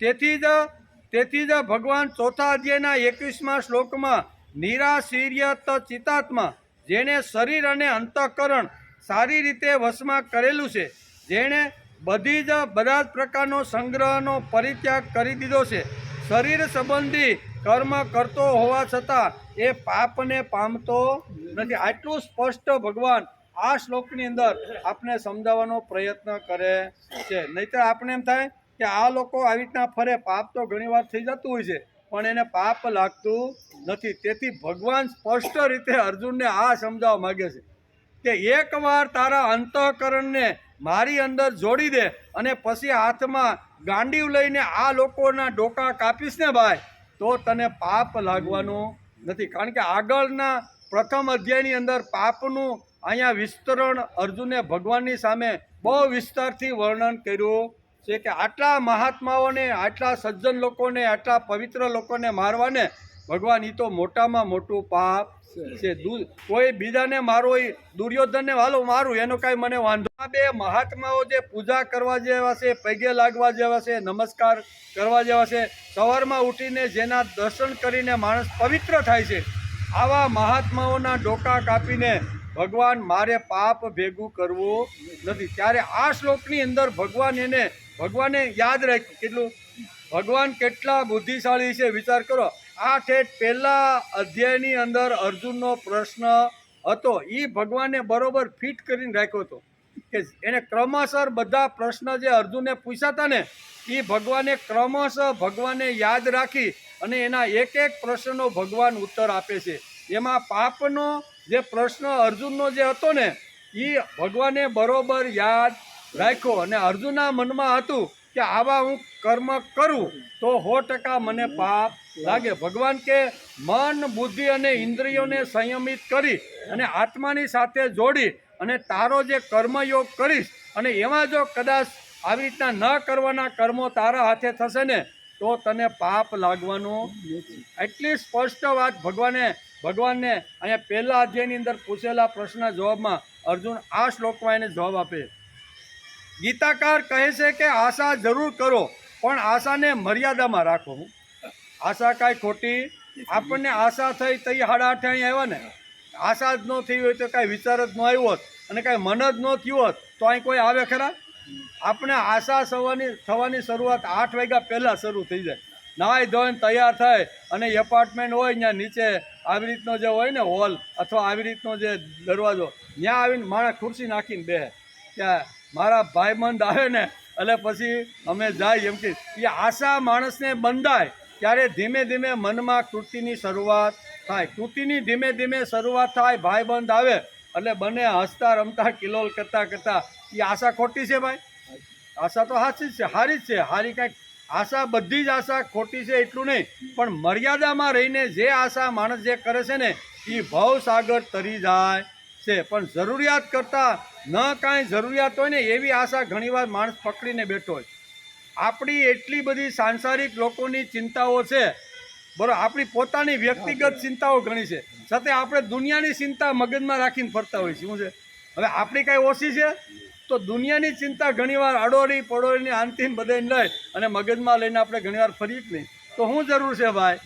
કાંઈ આપણી પાસે એટલી બધી ચિંતાઓ છે કે એ મરીએ ત્યાં સુધી પૂરી થાય નહીં ને એટલી બધી આશાને ચિંતાઓ લઈને માણસ અહીંયા બેઠેલો છે. તો બીજાની ચિંતા, બીજાની આ જે નિરાશા છે એ આપણે ઉપાડવાનું કાંઈ કારણ ખરું? પણ છતાંય ઉપાડે છે અને ગામ ગપાટામાં ફલાણાનું આમ થયું. હવે ભાઈ તારે જે કરવાનું છે એ કરી. બીજાનું જે થતું, બીજાની ચિંતા, બીજાની ઉપર આશા રાખીને તું શા માટે જીવે છે? તેથી મારી પાસે જે ચિદ શક્તિ છે તે આશાને માટે નથી. ગીતાકાર કહે છે કે માણસની અસ્મિતા જાગૃત કરવા માટે ભગવાને આપણે આશા નામનું તત્વ અંદર આપી દીધેલું છે. ઘણી બધી વસ્તુ ભગવાને આ શરીરમાં મૂકેલી. આ મસાલિયું છે ને, આપણે ઘરે મસાલિયું હોય કે નહીં, એ મસાલામાં હળદર હોય, પછી શું છે મેથી હોય, એમાં જીરું હોય, મીઠું હોય, ચટણીઓ બધું હોય કે નહીં. એમ આ આપણું જે આ મસાલિયું છે ને એ મસાલિયાની અંદર ઘણી બધી વસ્તુ ભગવાને રાખીને આ જગતની અંદર આપણે મોકલ્યા છે. અને એમાં એક વસ્તુ, એક ડબ્બીમાં શું રાખ્યું છે? આશા. કેવી? આશા નામની મસાલિયાની ડબ્બીમાં ભગવાને આ રાખી દીધેલી છે. એટલે આશાને આજે આપણે સમજવાનો પ્રયત્ન ઊંડા, કારણ કે ભગવાને આશા, આ શ્લોકની અંદર એક આશા અને બીજો છે મનોરથ, આ 2 શબ્દ ભગવાને મૂકી અને આપને સમજાવવાનો પ્રયત્ન કર્યો છે. પણ પાણીનો ટાઈમ થઈ ગયો. બસ. નિરાશા, આશા, બરાબર, અને કિલ્પિશ એટલે પાપ. આ શ્લોકમાં આટલી વાતો આજે આપણે સમજવાનો પ્રયત્ન કરીશી. એમાં આશા નામનું જે તત્વ છે, મસાલિયામાં જેમ જીરું ને મેથી ને હળદર ને ધાણા જે બધું હોય એમ આ શરીરે એક મસાલિયું છે. એ મસાલાની અંદર ઘણી બધી વસ્તુઓ ભગવાને મોકલીને આપણે આ જગતની અંદર મોકલા છે. એમાં આશા નામનું જે મસાલિયાની ડબલી છે ને એમાં એક આશા નામની ડબલી પણ મૂકેલી છે. તો એ આશા ખરાબ નથી, પણ એને મર્યાદામાં રહીને જો ઉપયોગ કરવામાં આવે તો એ આશા આપણે અમર બનાવી દે. એવું કહેવતે છે ને, આશા એ અમર ક્યારે થાય? મર્યાદામાં રહીને આશાનો જો બરોબર ઉપયોગ કરી, દાસી તરીકે, માલકણ તરીકે નહીં, આશાને દાસી તરીકે જો આપણે ઉપયોગ કરીને તો એ માણસને આશા અમર બનાવી દે. કે આ આશાની વાત ભગવાને 4થા અધ્યાયના 21મા શ્લોકની અંદર વિસ્તારથી અર્જુનને સમજાવવાનો પ્રયત્ન કર્યો છે કે ભાઈ તું મનની અંદર જે કાંઈ વાત લઈને બેઠો છે કે આ બધાને માર્યા પછી, બરાબર ને, મને પાપ લાગશે અને હું નરકમાં જઈશ, ત્યારે ભગવાન કહે છે અહીંયા તને પાપ લાગશે ને. અંતઃકરણને શુદ્ધ કરી અને પરમાત્માની સાથે જોડી અને જો તું કર્મયોગ કરીશ અને કર્મયોગ કરતાં કરતાં કદાચ આવા ડોકા કાપવાનો જો પ્રસંગ આવશે ને તો ડોકા કાપવાથી તને પાપ લાગશે ને. આટલું સરસ આ શ્લોકની અંદર ભગવાન સમજાવવાનો પ્રયત્ન કરે છે. તેથી મારી પાસે જે ચિદ શક્તિ છે તે આશાને માટે નથી. ગીતાકાર કહે છે કે માણસ એટલે કે માણસની અસ્મિતા જાગૃત કરો. એકવાર અસ્મિતાનો ગુણ આવ્યો કે માણસના બધા જ દોષો ખતમ થઈ જાય છે. હું માણસ છું, મારી અંદર ભગવાન આવીને બેઠો છે, ભગવાન મને ચલાવે છે. આ જો અસ્મિતા એકવાર જો માણસની અંદર આવી જાય તો ઘણા બધા જે દોષો છે ને એ બધા દોષો માણસના ખલેલ થઈ જાય. મફતનું લેવાની જે વૃત્તિ છે એ પણ એક દોષ છે. કહ્યા વૈયા કીધા વગર કોઈનું ઉપાડી લેવું, આ ઘણા બધા જે દોષો છે ને એ અસ્મિતા આવતા હું મારો રોટલો મહેનત કરીને પોતે કમાઈશ પણ કોઈની દાઢીમાં હાથ નાખીને જીવવા માગતો નથી. આ અસ્મિતા એકવાર જો આવી જાય તો પાટું મારીને રોટલો પેદા કરે પણ કોઈની દાઢીમાં હાથ નાખીને જીવવા માગતો નથી. એમ કે હું ભગવાનનો લાડકો દીકરો છું, મમે વાંસો જીવ લોકે, મારું જીવન ચાલે એટલા માટે ભગવાને મારી જોડે ઘણી બધી સામગ્રીઓ મોકલી છે. એમાં એક સામગ્રી, એક તત્વ આશા છે. ઘણી બધી સામગ્રીનો ડબ્બો મોટો હોય મસાલિયાનો, એમ ઘણી બધી સામગ્રી મોકલીને આ શરીર ભગવાને બનાવ્યું છે. એની સાથે સાથે ભગવાને એક આશા નામની પણ ડબલી મૂકેલી છે. એમ કે તેમાં એક સામગ્રી એટલે આશા. તેના તાબામાં કેટલું જવું, તેનું કેટલું માનવું અથવા તેને વિવેકથી કેમ વાપરવું, આ બધો વિચાર માણસે કરી લેવો. આશા ખોટી નથી, આશા ખરાબ પણ નથી. આશાને મર્યાદિત રાખીને જો વાપરવાનો ઉપયોગ કરી તો આશા માણસને અમર તત્વ સુધી લઈ જાય છે. તેથી કહે છે મળેલી આશાને ક્યારે કેવી રીતની વાપરવીને એનો વિવેકથી માણસે વિચાર કરી લેવો. વિવેક તો વાપરવાનો જ નહીં, એટલે વિવેકની વાત કરે છે. બીજી વાત, છોકરાને એક વખત કીધા પછી માને નહીં, પણ તેમને આશા છે કે ભલે આજે મારો છોકરો મારું માનતો નથી પણ આવતીકાલે 100% એ મારી વાત માનવાનો છે. જેમ દુર્યોધનને આશા હતી કે ભલે અહીંયા પિતામહ ગયા, દ્રોણાચાર્ય ગયા, કર્ણ ગયો, પણ મને 100% મામા શૈલ્ય ઉપર આશા બંધાયેલી છે કે એ મને હસ્તિનાપુર જીતે. એટલે આશા જે છે ને એ અમર છે. એમ કે આમાં જીવનની અંદર આશા એક આવશ્યક વાત છે. ખરાબ આશા છે તે ન રાખવી જોઈએ. આશા હંમેશા સારી રાખવી જોઈએ. આશા બે ખરાબ પણ હોય ને સારી પણ હોય. તેથી અહીંયા આદ્યગુરુ શંકરાચાર્ય પણ અહીંયા સુંદર મજાનું વર્ણન કરતા પોતાના ચરપટ મંજરી સ્તોત્રની અંદર એક સુંદર મજાનો શ્લોક લખે છે. કોણ? આદ્યગુરુ શંકરાચાર્ય આશા માટે લખે છે. કારણ કે આશા તો બહુ ઘણા બધા વિસ્તારથી ઘણા લોકો મહાપુરુષે અલગ અલગ પોતાના ગ્રંથોની અંદર ઘણી રીતે બધી જગ્યાએ આશાનું વર્ણન કરેલું છે. એમાં આદ્યગુરુ શંકરાચાર્ય પણ આશાનું વર્ણન કરતા અહીં કહે છે કે અંગમ ગલિતમ પલિતમ મુંડમ દસન વિહીનમ જાતમ તુંડમ વૃદ્ધો યાતિ ગૃહિત્વા દંડમ તદપી ન મુચ્યતિ આશા પિંડમ. હું લખ્યું આશા આવે એ આશાનો શબ્દ પણ અહીંયા આદ્યગુરુ શંકરાચાર્ય પોતાના સ્તોત્રમાં લખેલો છે કે આશા કેટલી મજબૂત છે, આટલી આશા કેટલી શક્તિશાળી છે. પણ આશાને ક્યાં વાપરવી, કેવી રીતની વાપરવી, કયા રસ્તા ઉપર લઈ જવી એ માણસે વિવેક બુદ્ધિથી નક્કી કરવું જોઈએ. આશા માણસને ઉર્ધ્વ ગતિમાં લઈ જઈને ખાડામાં પણ નાખી દે છે. તેથી આશાનું મહત્વ આ શ્લોકની અંદર ભગવાન સમજાવે છે અને આદ્યગુરુ શંકરાચાર્ય પણ સમજે. શું કીધું? અંગમ ગલિતમ પલિતમ મુંડ. માણસનો જન્મ થાય, ધીમે ધીમે બાળક, એમાંથી યુવાન થાય અને યુવાન પછી માણસને જ્યારે વૃદ્ધત્વ આવે ને તો વૃદ્ધત્વની અંદર પણ માણસ આશાના પોટલાને છોડી શકતો, એટલા પોટલામાં આશાના બધા બાંધેલા હોય છે કે એ છોડી શકતો નથી. તેથી કહે છે અંગમ ગલિતમ પલિતમ મુંડમ. અંગ ગળી ગયું છે, માથે ધોળું સાપરું થઈ ગયું. અંગમ ગલિતમ પલિતમ મુંડમ, માથે ટકો થઈ ગયો છે. કેવો? અંગમ ગલિતમ પલિતમ મુંડમ દસન વિહીનમ જાતમ તુંડમ.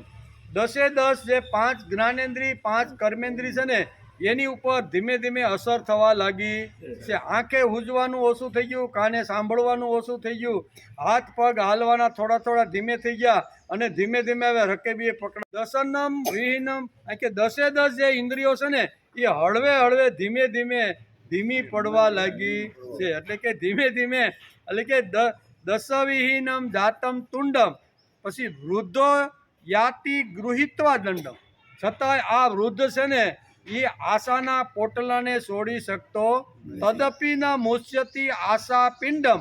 આવી સ્થિતિ વૃદ્ધત્વની નિર્માણ થાય છે તો પણ માણસ આશાના પોટલાને છોડી શકતો નથી. માટે હે મૂઢ બુદ્ધિવાળા માણસ, તું ગોવિંદને ભજ, ગોવિંદને ભજ, ગોવિંદને ભજ. હવે તારા લાકડા શમશાને પહોંચી ગયા છે, માટે તું ગોવિંદને ભજ, ગોવિંદને ભજ, ગોવિંદ. પણ માણા આશા નામનું એક એવું તત્વ ભગવાને અંદર મૂકી દીધેલું છે કે આશાના પોટલાને માણસ છોડી શકતો નથી. શરીર ગળી ગયું છે, મસ્તક ઉપર ધોળા વાળ આવી ગયા છે, મુખ દાંત વિનાનું બની ગયું છે, વૃદ્ધ થવાથી લાકડી આવી ગઈ છે, પણ આશાના પિંડને છોડતો નથી. માટે હે મૂઢ બુદ્ધિવાળા, તું ગોવિંદને ભજ, ગોવિંદને ભજ, ગોવિંદને. કોણ કહે છે? શંકરાચાર્ય. આશાની વાત શંકરાચાર્ય પણ સમજાવવાનો પ્રયત્ન કર્યો. ચરપાટ મંજરી સ્તોત્રમાં આપણે આવી રીતનું ગાઈએ છીએ, પણ આશા આપણે નિર્માણ કરી નથી. આશા આપણે નિર્માણ કરી. ભગવાને મસાલિયા જે ભરવાના હતા એમાં આશા નામનું એક ડબ્બી હોતી મૂકી દીધી. આ આશા કાંઈ આપણે નિર્માણ કરેલી નથી. તો આશા આપણે જો નિર્માણ કરી ન હોય તો નિર્માણ જેણે કરી છે એને ગમે તેવી રીતની આપણી આશાને વાપરવાનો પ્રયત્ન કરવો. આશા આપણે નિર્માણ કર્યું હોય, આપણા હાથમાં જે વસ્તુ હોય એના ઉપર આપણો અધિકાર હોય, બરોબર ને? પણ હવે એ અધિકાર નથી. એમ આપણે કે ના ના, એ તો છોકરાને મેં જન્મ આપ્યો, મોટો કર્યો, ભણાવ્યો, ગણાવ્યો, હવે એની ઉપર જ મારો અધિકાર છે. અધિકાર હાલે? આપણી વસ્તુ ઉપર ઘણીવાર આપણો પણ અધિકાર હાલતો. બેહો બેહો બાપા, તમને શું ખબર પડે? હું કહેશે કે નહીં? કોઈ મનમાં રાખે ને કોઈ બોલી જાય. કોઈ મનમાં તો કોઈ છોકરો મનમાં રાખે કે નહીં, હારો કોઈ થોડો હોય ને, પણ એને મનમાં તો અંદર તો હાલતું હોય કે આ ડોહાને કાંઈ ખબર પડતી નથી ને વચ્ચે ટક ટક ટક ટક ટક ટક કરે. આવું છે કે નહીં? એટલે કહેવાનો અર્થ કે આ એટલે કે ચરપાટ મંજી સ્તોત્રમાં આપણે આવી રીતનું ગાઈએ છીએ, પણ આશા આપણે નિર્માણ કરી નથી. આશા તો ભગવાને નિર્માણ કરી. અને આ મસાલિયાની અંદર આ જે મસાલિયું છે ને 6 ફૂટ 5 ફૂટનું, એ મસાલિયામાં બધી જ વાતો ગોઠવી દીધી છે. તે આવશ્યક વાત તરીકે ભગવાને આપણને આપી. આપણી જરૂરિયાત છે.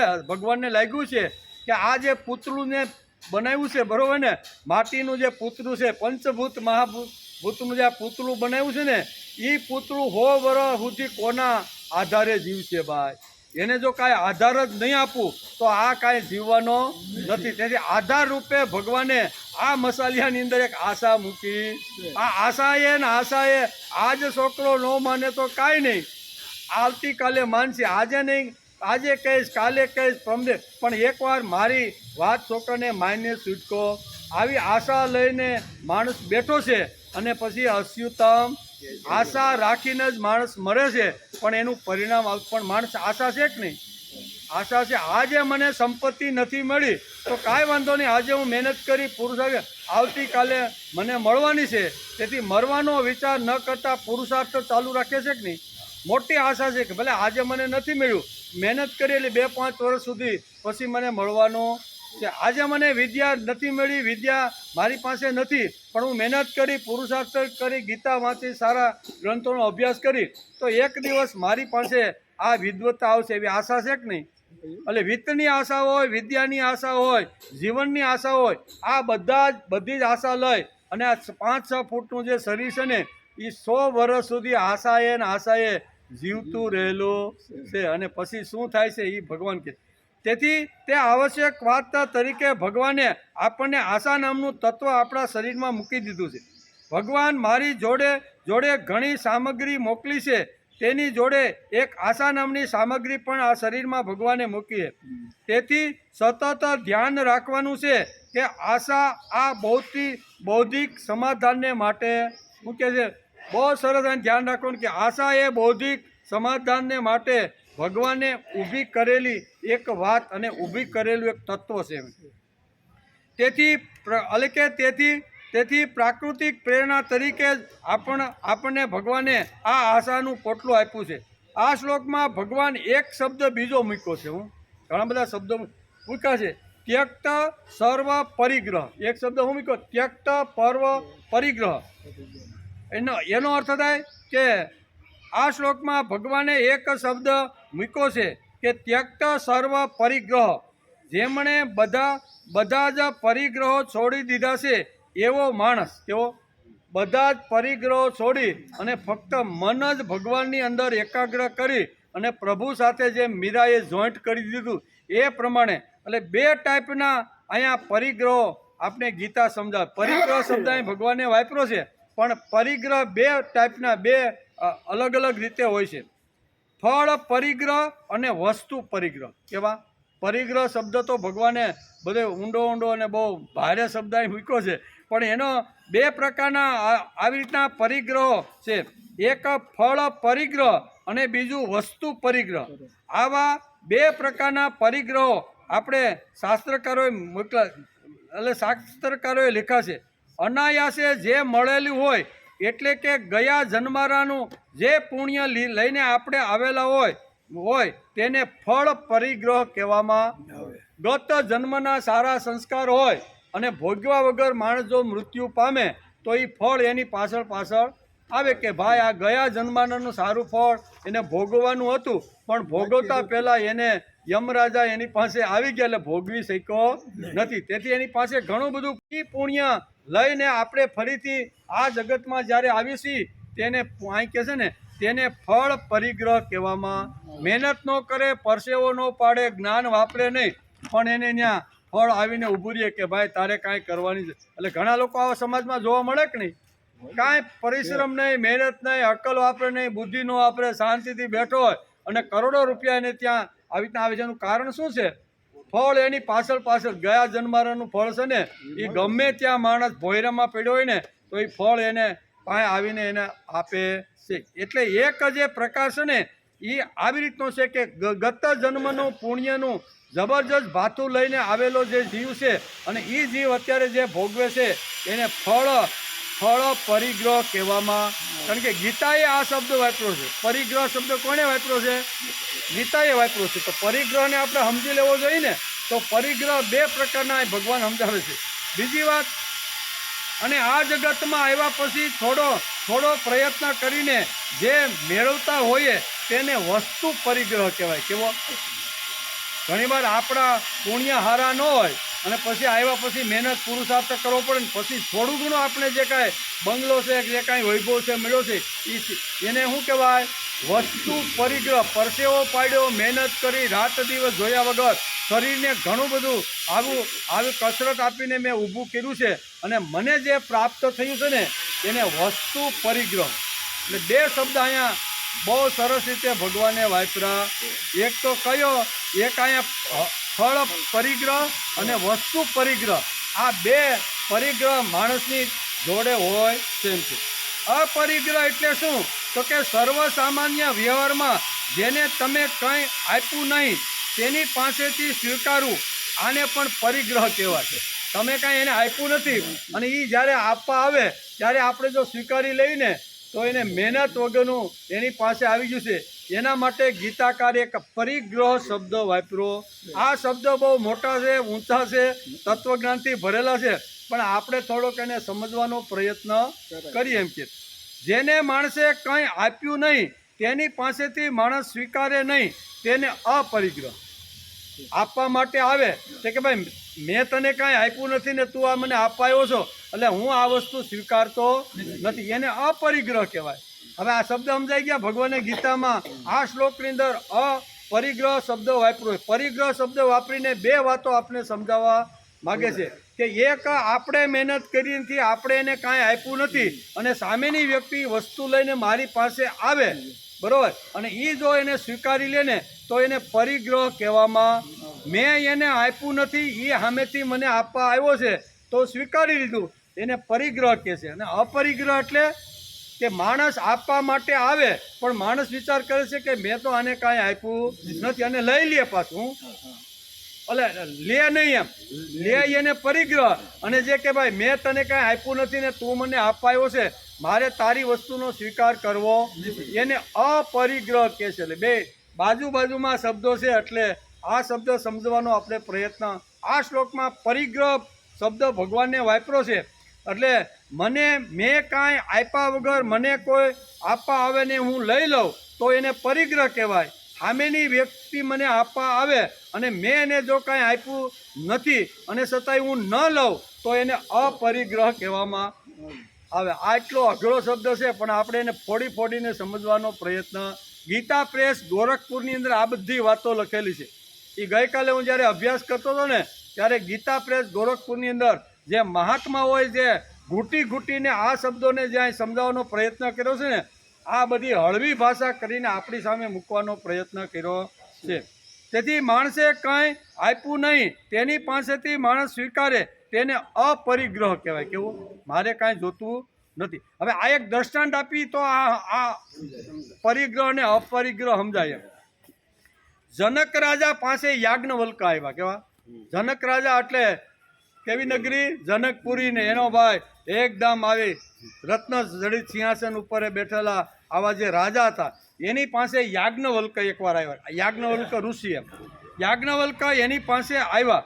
જનક રાજાએ તેમની સામે સોનાનો થાળ કરીને એની પૂજા કરી. આવા મહાન ઋષિ અમારા ન બોલાવતા કીધા વગર અમારી નગરીમાં પધાર્યા છે, અમે તમારું સ્વાગત કરી છે એમ કરી અને સોનાના થાળની અંદર કિંમતી બધી સોનાની જે વસ્તુ ભેટ તરીકે જે આપવાની હતી ને એ જનક રાજે આખી ભેટ તરીકે અહીંયા યાજ્ઞવલ્કની સામે મૂકી. આ યાજ્ઞવલ્કની સામે મૂકી યાજ્ઞવલ્ક વિચાર કરે છે કે રાજા જનકને મેં તો કોઈ દી કાંઈ આપ્યું નથી, મને આપ્યું નથી અને એ મને આપવા માટે તૈયાર થયા છે. તો હું વિચાર કરવા લાગ્યો કે હવે શું કરવાનું? આ ભેટ તો જનક રાજા જેવા આવા વૈદેહી રાજાએ મારી સામે ધરેલી છે. જનક રાજા પાસે યાજ્ઞવલ્ક ગયા ત્યારે જનક રાજાએ તેમની સાથે સોનાનો થાળ ધર્યો. ત્યારે જનક રાજાને યાજ્ઞવલ્કએ કહ્યું કે પિતા મેં પ્યંત અનુમસ્યંતી આરહતી, મેં જેને કંઈ આપ્યું નહીં તેની પાસેથી હું કઈ રીતે લઈ શકું? યાજ્ઞવલ્ક વિચાર કરે છે કે આ રાજા મને આપવા માટે આવ્યો છે પણ મેં રાજાને કાંઈ આપ્યું નથી, તો એની ભેટનો હું કેમ સ્વીકાર કરું? કેવી રીતે હું લઈ શકું? જ્યાં સુધી જનક મારી પાસેથી ભણ્યો નહીં, મારી પાસેથી વિદ્યા લીધી નહીં, મારી પાસેથી જ્ઞાન કાંઈ લીધું નહીં, ત્યાં સુધી હું એની વસ્તુ સ્વીકારી શકતો.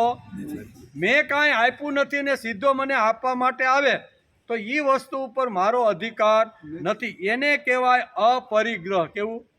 મેં કાંઈ આપ્યું નથી અને સામેનો માણસ મને આપવા માટે તૈયાર થાય તો હું જો એનો સ્વીકાર ન કરું ને તો એને કહેવાય અપરિગ્રહ. આપ્યા પછી છે અને પછી જનક રાજાના શિષ્ય એટલે કે યાજ્ઞવલ્કના શિષ્ય જનક રાજા બની જાય છે. તમે સ્વીકારતા નથી કેમ? તો કે મેં તને કાંઈ આપ્યું નથી, હું તને કાંઈક આપું ને પછી તું મને જો આપે ને તો એ અરસપરસનો આપણો વ્યવહાર કહેવાય, તો હું લઈ શકું. તો કે તમે મારા ગુરુ બની જાઓ, તમે મને વિદ્યા આપો, તમે મને જ્ઞાન આપો. આમ જનક રાજા જ્યારે યાજ્ઞવલ્કને કહે છે અને એ સમયે યાજ્ઞવલ્ક એને વિદ્યા જ્ઞાન અને આપવાનું શરૂઆત કરે છે અને પછી જે ભેટ આપે છે ને એને સ્વીકારે છે. એટલે કહેવાનો અર્થ કાંઈ આપ્યા વગર સ્વીકારી લેવું ને એને પરિગ્રહ, અને મેં એને કાંઈ આપ્યું નથી ને સ્વીકારવું નહીં એને અપરિગ્રહ કહેવામાં. આ બે શબ્દ પાસેના છે પણ દ્રષ્ટાંત આપીને આપણે સમજવાનો પ્રયત્ન કરો. પહેલાં લીધું નહીં. શા માટે? કે મેં આને કાંઈ આપ્યું નથી ને આપ્યા વગર એની વસ્તુ હું સ્વીકારું એટલે યોગ્ય નથી. જનક રાજા કે તમારે સ્વીકારવું તો પડશે. યાજ્ઞવલ્ક કે મેં તને કાંઈ આપ્યું નથી તો કે હું તમારો શિષ્ય બની જાઉં, તમે મને આપો, વિદ્યા આપો, જ્ઞાન આપો. અને વર્ષો સુધી એને જ્ઞાન અને વિદ્યા આપી અને પછી જનક રાજાએ જે કાંઈ સોનાની ભેટો આપીને એ યાજ્ઞવલ્કે સ્વીકારી છે. અને પરિગ્રહ અને અપરિગ્રહ આ બંને વાતો આટલી સરળ રીતે આપણે સમજવાનો પ્રયત્ન કર્યો. મેં જેને કાંઈ આપ્યું નહીં અને તેની પાસેથી હું કઈ રીતે લઈ શકું? જ્યાં સુધી જનક મારી પાસે ભણ્યો નહીં, મારી પાસે રહેલી વિદ્યા જ્યાં સુધી મેં જનકને આપી નથી ત્યાં સુધી હું જનક પાસેથી કોઈ વસ્તુ સ્વીકારી શકું નહીં. અને આને કહેવાય અપરિગ્રહ વૃત્તિ. કેવી? આને કહેવાય અપરિગ્રહ.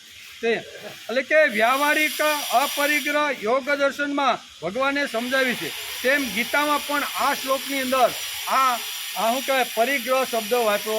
જેમ યોગ દર્શનમાં ઋષિકરોએ યોગ સૂત્રની અંદર અહીંયા આ બધી વાતો જેમ સમજાવી છે ને એમ આ શ્લોકની અંદર પરિગ્રહ નામનું જે તત્વ છે ને મસાલિયાની અંદર જે પડેલું છે ને એ ભગવાને આ રીતે અર્જુનને સમજાવવાનો પ્રયત્ન કર્યો છે.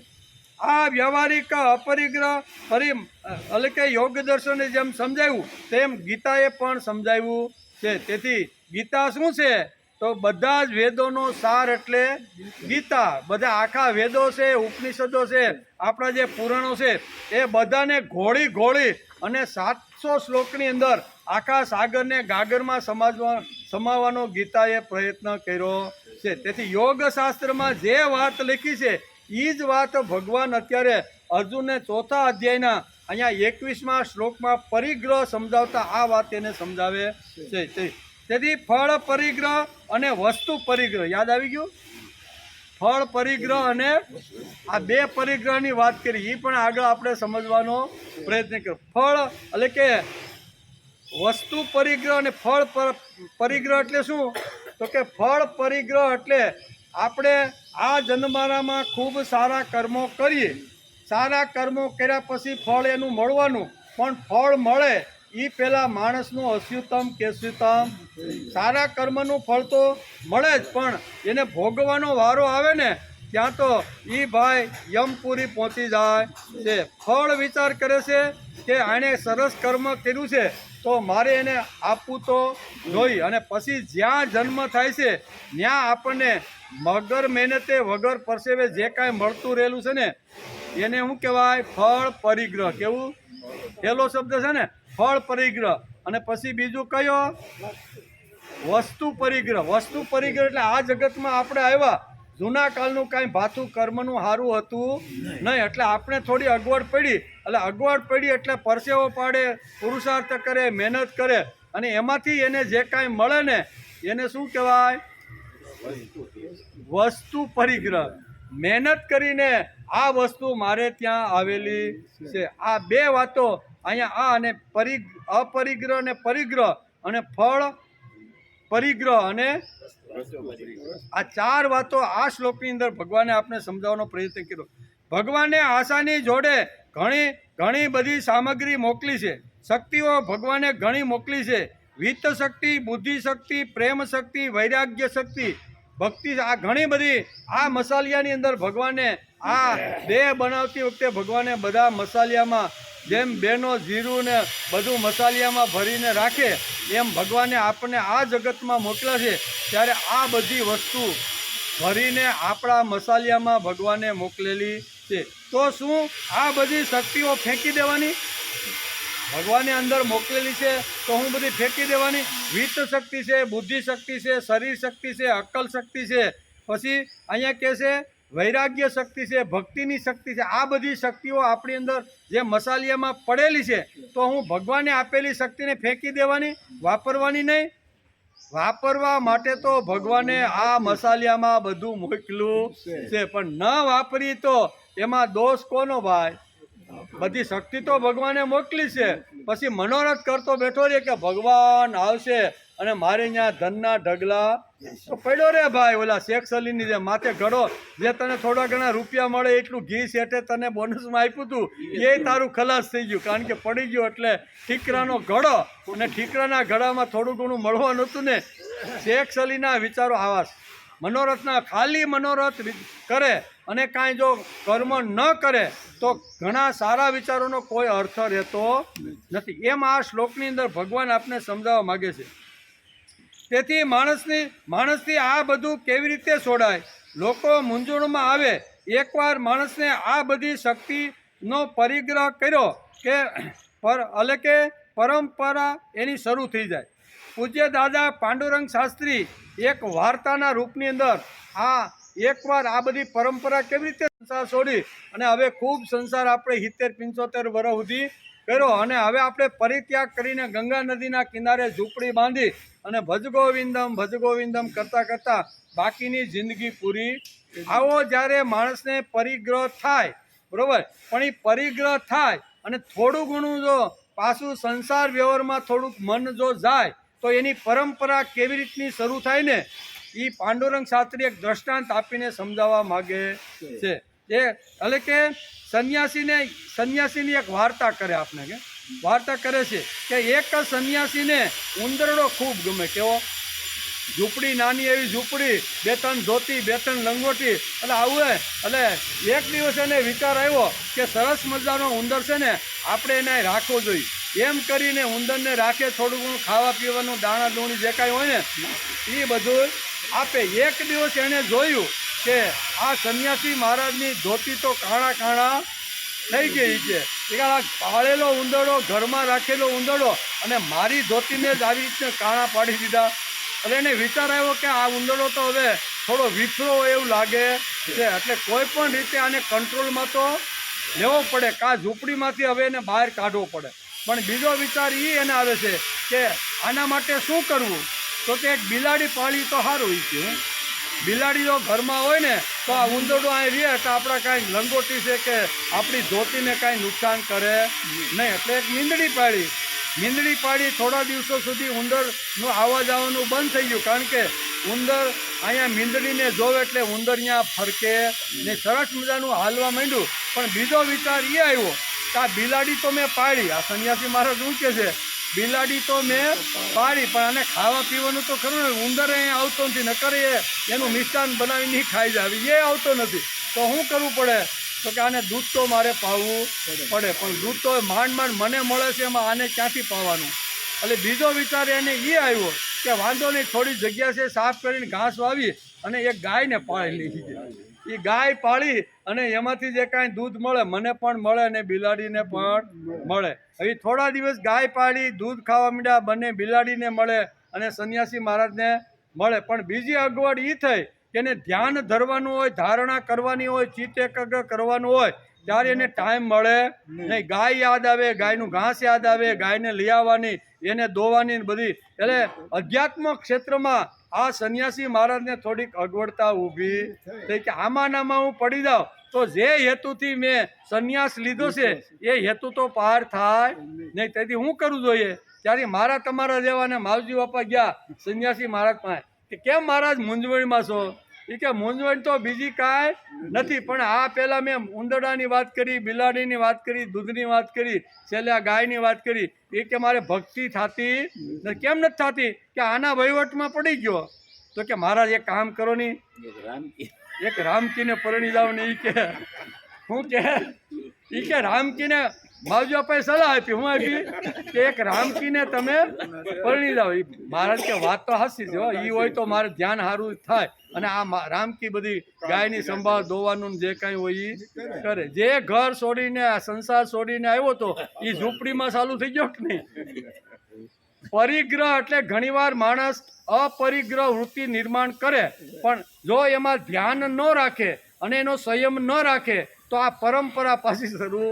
પહેલાં જૂની જે પરંપરા હતી ને એ ઝૂંપડીમાં શરૂ થઈ ગઈ. પછી તો મહારાજને રામકીને બાળકો 2-3 થયા ને બધું આ પરંપરા હાલી જ નહીં. તેથી અહીં કહે છે કે વિચાર કર્યા વગર, એટલે કે સંન્યાસીની એક વાર્તા છે. સંન્યાસીને ઉંદરડા ઉપર પ્રેમ બેઠો, પણ તે જ ઉંદરડો સંન્યાસીની ધોપી વારંવાર કાપતો હતો. વિચાર કર્યો એને મરાય તો નહીં, માટે બિલાડી પાળી, દૂધ, ગાય, ગૌ સેવા, ગૌ પૂજા શરૂ કરી.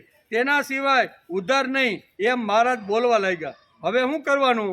એટલે મારા તમારા જેવાએ સલાહ આપી કે તમે એક રામકી સાથે પરણી જાઓ. પરણી ગયા. આવી રીતે કર્તૃત્વ શક્તિ સ્વીકારમાં પણ અનર્થ પરંપરા શરૂ થઈ જાય છે. બરોબર? અનર્થ પરંપરા શરૂ થઈ જાય છે, અને ન સ્વીકારે તો પણ ચાલે નહીં, આટલો ગોટાળો થાય. તેથી સંસારમાં સરસો રહે મન મારી પાંચ, અને સંસારમાં લેપાય નહીં તે જાણ મારો દાસ. આ કહેવાળા કઈ મૂર્ખા હતા? આ જેમણે ગાયું છે, જેમણે કીધું છે, એ બહુ બુદ્ધિ, આપણા કરતાં 1000 ગણી બુદ્ધિ એની અંદર હતી. શા માટે?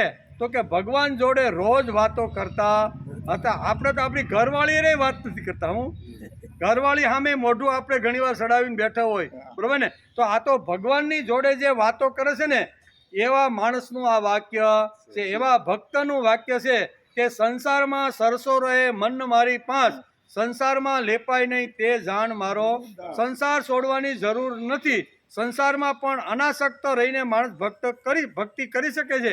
એ વાત આપણે શ્રીમદ ભગવદ્ ગીતા સમજાવે છે. નહીંતર ખોટી જો પરંપરા શરૂ થઈ જાય, ઘરની અંદર જે પરંપરા હતી, ઘર છોડીને ઝૂંપડીમાં ગયો તો ન્યાય જો પરંપરા શરૂ થઈ જાય, તો જે હેતુથી એણે ઘર છોડ્યું, જે હેતુથી એણે સંન્યાસ લીધો, એનો ફળીભૂત થતું નથી. તેથી શાસ્ત્રકારો આપણે બહુ સરસ રીતે સમજાવે છે કે શ્રેષ્ઠમાં શ્રેષ્ઠ કોઈ જો ભક્તિ હોય ને તો એ સંસારીની ભક્તિ છે. ગૃહસ્થીની ભક્તિ મોટામાં મોટી શા માટે છે?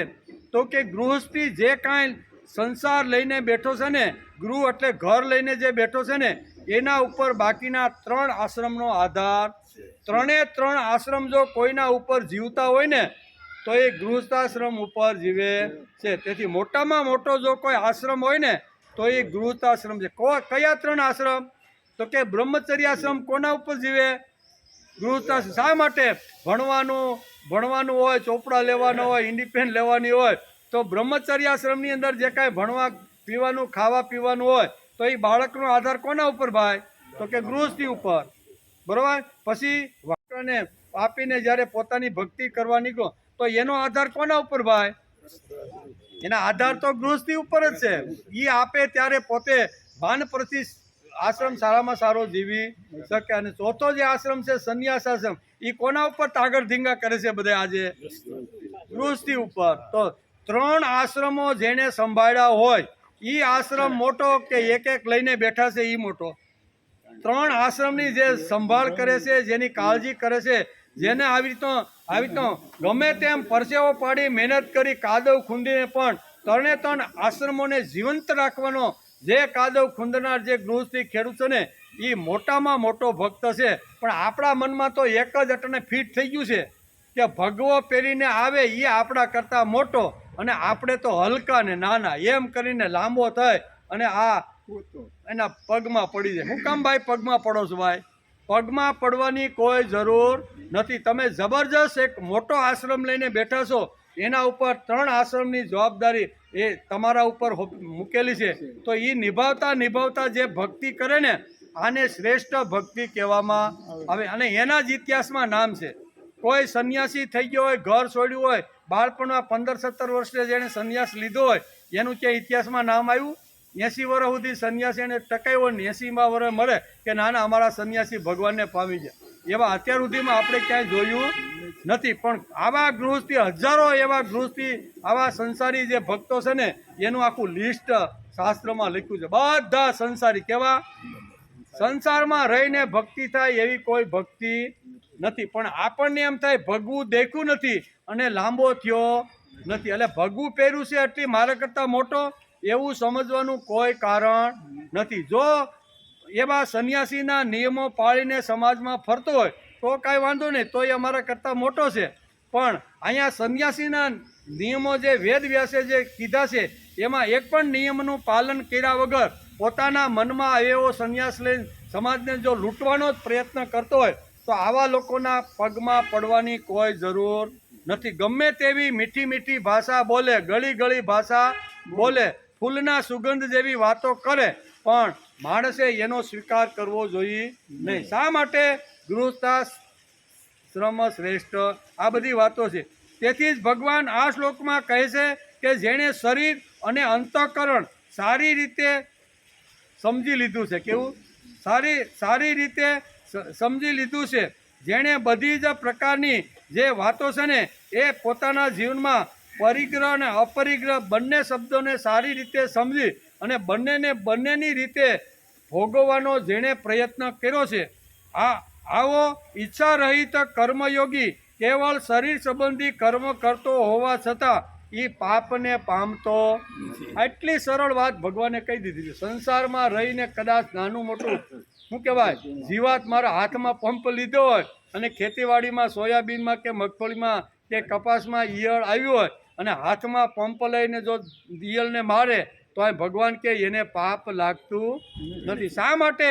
તો કે અહીંયા જે કાંઈ છે ને એ એનું કર્મ છે. ભગવાન કહે છે તું આ બધાના ડોકા ઉડાડીશ ને તોય તને પાપ લાગવાનું નથી. કારણ કે ક્ષત્રિય તરીકે તારો ધર્મ છે કે અધર્મને હણવો અને ધર્મનું રક્ષણ કરવું, એ ક્ષત્રિયોનો ધર્મ છે. તેથી ગમે તેટલા ડોકા આના ઉડાડીશ તો પણ હે અર્જુન, તને પાપ લાગશે નહીં. એમ આ શ્લોકની અંદર ભગવાને સરસ રીતે સમજાવવાનો પ્રયત્ન કર્યો. આ શ્લોકમાં નિવૃત્તિ પરાયણ જીવન સમજાવ્યું છે. કેવું? થોડીક નિવૃત્તિ માણસે લઈ અને પ્રભુ ભજનમાં પ્રભુ ભક્તિમાં ધ્યાન આપવાનું માણસે શરૂઆત કરવી. આ શ્લોકમાં ભગવાને નિવૃત્તિ પરાયણ જીવન સમજાવ્યું છે. અને હવે 22મા શ્લોકમાં પ્રવૃત્તિ પરાયણ ભગવાન જીવન સમજાવવાના છે. એ કયા શ્લોકમાં છે? 22મા શ્લોકમાં. 22મા શ્લોકમાં પ્રવૃત્તિ પરાયણ કર્મયોગની વાત સાધકને ભગવાન કરવાના છે. એ સાધકનું આવી રીતનું કર્મયોગ પ્રવૃત્તિ કેવી રીતની હોય છે ને એનું વર્ણન ભગવાને અહીંયા 4થા અધ્યાયના 22મા શ્લોકમાં કર્યું છે. પણ આપણો ટાઈમ પૂરો થઈ ગયો. આવતીકાલે આપણે આવશું ને ત્યારે પ્રવૃત્તિ પરાયણ ભગવાન અર્જુનને કેવી રીતની વાત કરે છે ને એને આપણે સમજવાનો પ્રયત્ન કરશું.